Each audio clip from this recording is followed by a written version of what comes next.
ഇന്ന് വർഷങ്ങൾക്ക് ശേഷം എന്ന സിനിമയുടെ ടീസറും റിലീസ് തീയതി പ്രഖ്യാപനവും വന്നതോടെ ഈ വിഷുക്കാലം നമ്മുടെ സിനിമാ പ്രേമികൾക്ക് ഒരു ആഘോഷരാവായിരിക്കും തിയേറ്ററുകളിൽ നിന്ന് ഉറപ്പിക്കാവുന്ന ഒരു വിഷുക്കാലമായിട്ട് മാറിയിരിക്കുകയാണ്. ഏപ്രിൽ 11-ാം തീയതിയാണ് വർഷങ്ങൾക്ക് ശേഷം എന്ന സിനിമ തിയേറ്ററുകളിലേക്ക് എത്തുന്നത്. സിനിമയുടെ റിലീസ് തീയതി ഉറപ്പാക്കപ്പെട്ടതോടെ വിഷുക്കാലത്ത് 4 സിനിമകളാണ് ഇതിനോടകം തന്നെ തിയേറ്റർ റിലീസ് തീയതി ഒഫീഷ്യലായിട്ട് പ്രഖ്യാപിച്ചിരിക്കുന്നത്. ആടുജീവിതം ഏപ്രിൽ 10-ാം തീയതി തിയേറ്ററുകളിലേക്ക് എത്തുന്നു. ഫഹദിന്റെ ആവേശം ഏപ്രിൽ 11-ന് തിയേറ്ററുകളിലേക്ക് എത്തുന്നു. അന്നേ ദിവസം തന്നെ ഇപ്പോൾ വർഷങ്ങൾക്ക് ശേഷം ജയ് ഗണേഷ് തുടങ്ങിയ സിനിമകൾ തിയേറ്ററുകളിലേക്ക് എത്തുന്നു. ഈ സിനിമകളിൽ ഏത് സിനിമ പോസിറ്റീവ് അഭിപ്രായങ്ങൾ ലഭ്യമായാലും വിഷുക്കാലത്ത് വൻ തരംഗമായി മാറുമെന്നും അതോടൊപ്പം തന്നെ ഏത് സിനിമ നെഗറ്റീവ് അഭിപ്രായങ്ങൾ നേരിടുത്താലും അതുപോലെ തന്നെ താഴെ വീഴും എന്നാണ് നാം മനസ്സിലാക്കുന്നത്.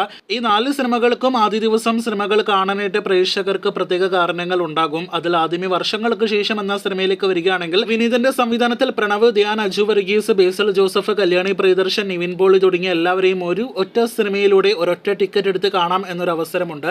അതേസമയം ആവേശം എന്ന ഫഹദ് ഫാസിൽ സിനിമയിലേക്ക് വരികയാണെങ്കിൽ രോമാഞ്ചം സംവിധായകന്റെ അടുത്ത മലയാളം സിനിമ, ഫഹദ് നായകനെത്തുന്ന സിനിമ, ഒരു ഗ്യാങ്സ്റ്റർ കോമഡി എന്റർടൈനർ വിഭാഗത്തിൽ പെടുന്ന സിനിമ, ഇതിലെല്ലാം തന്നെ ഉപരി ഒരു അന്യസംസ്ഥാനത്ത് ചിത്രീകരിക്കുന്ന മലയാളം സിനിമ എന്നൊരു പ്രത്യേകത എല്ലാം തന്നെ ഉണ്ട്.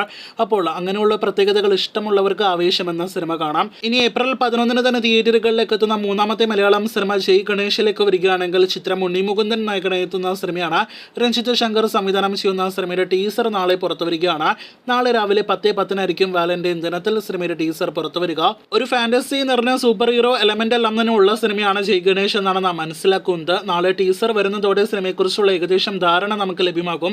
ചിത്രത്തിന്റെയും പ്രത്യേകത പറയുകയാണെങ്കിൽ ഉണ്ണിമുകുന്ദന് മാളികപ്പുറം എന്ന സിനിമയ്ക്ക് ശേഷം ഒരു പ്രത്യേക വിഭാഗത്തിലുള്ള ഫാൻസ് ഉണ്ടല്ലോ. ആ ഒരൊറ്റ കാരണം കൊണ്ട് തന്നെ ജയ് ഗണേഷ് എന്ന സിനിമ മികച്ച അഭിപ്രായങ്ങൾ നേടിയെടുക്കുകയാണെങ്കിൽ മാളികപ്പുറം പോലെ തന്നെ തിയേറ്ററുകളിൽ തരംഗമാകാൻ സാധ്യത നാം കാണുന്നുണ്ട്.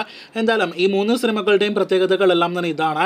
ഇനി ഈ പറഞ്ഞ 3 സിനിമകൾക്ക് മുന്നേ ഏപ്രിൽ 10-ാം തീയതി തിയേറ്ററുകളിലേക്ക് എത്തുകയാണ് ആടുജീവിതം. ഈ കൂട്ടത്തിൽ വർഷങ്ങളായിട്ട് നാം കേട്ട് പരിചയിച്ച ഒരു പേരാണ് ദി ഗോട്ട് ലൈഫ്, അതല്ലെങ്കിൽ ആടുജീവിതം എന്ന പ്രേക്ഷകർക്ക് ഞാൻ പറയാതെ തന്നെ അറിയാം.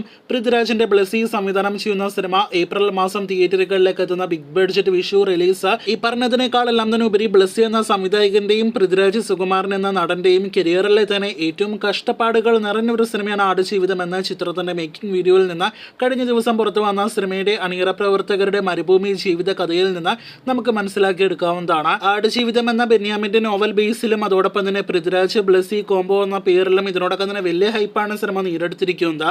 നേരത്തെ പറഞ്ഞ സിനിമകളെക്കാൾ മുന്നേ എത്തുന്നതുകൊണ്ട് ആദ്യം റിസൾട്ട് അറിയുന്ന വിഷു സിനിമ എന്നൊരു പ്രത്യേകത കൂടി ആടുജീവിതം എന്ന സിനിമയ്ക്കുണ്ട്. കൂട്ടത്തിൽ ഏറ്റവും വലിയ വിജയം നേടിയെടുക്കുന്ന വിഷു റിലീസ് സിനിമയായിട്ട് ആടുജീവിതം മാറട്ടെ എന്നാണ് നാം ആശംസിക്കുന്നത്. നിങ്ങൾ പ്രേക്ഷകർ കൂടുതലായിട്ട് കാത്തിരിക്കുന്ന സിനിമ ഏത് എന്ന് താഴെ കമന്റായിട്ട് രേഖപ്പെടുത്തൂ.